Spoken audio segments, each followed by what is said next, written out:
Chuck Todd is NBC's political director, of course, and moderator of Meet the Press. Chuck, good morning. Good to see you, my friend.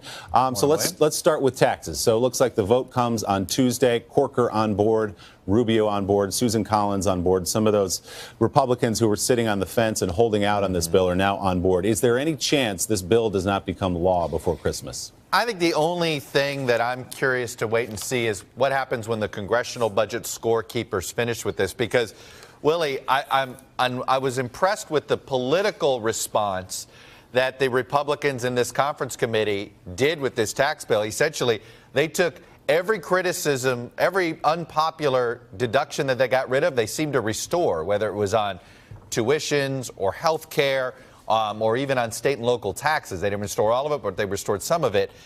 But what I can't figure out is where they paid for it. Right. You know, they still have to stay within this $1.5 trillion deficit expansion limit that they've built in.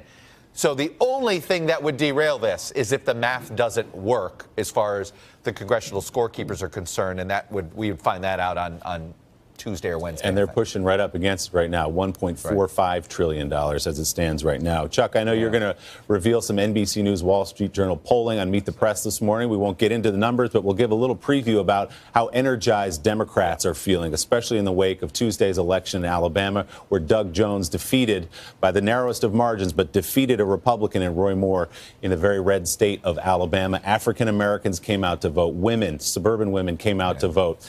What does this all mean for 2018? Look, the Democratic, and you're right, and I'm glad you previewed that part of the poll, the Democratic enthusiasm for the midterm elections is, and I'll give you this one, is 10 points higher than the Republican enthusiasm when it comes to thinking about voting already. And Willie, that actually has played out throughout 2017. I mean, look, if Alabama had been the only election in 2017, I'd be one of those saying, hey, let's not overread into one election involving somebody accused of child molestation. But this has been, think about every special election we had this year in the House, the scheduled elections in New Jersey and Virginia and elsewhere, they all had the same pattern. Democrats overperforming, showing up in bigger numbers than they had before, and Republicans sort of less than enthusiastic, basically only the regular voters showing up.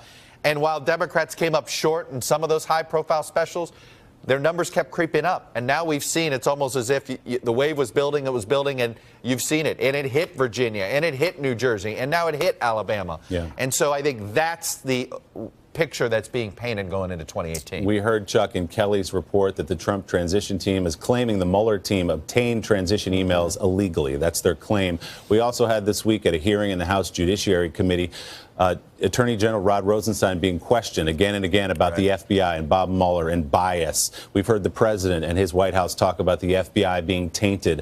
What are they laying the groundwork for here, Chuck? Well, they're clearly laying the groundwork to try to delegitimize the entire investigation. And they're going on they're looking almost at every process route they can find.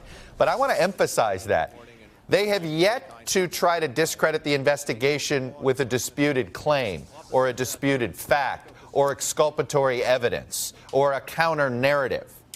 Instead, their only way they've been able to push back against him is by innuendo and alluding that maybe the investigation could be tainted.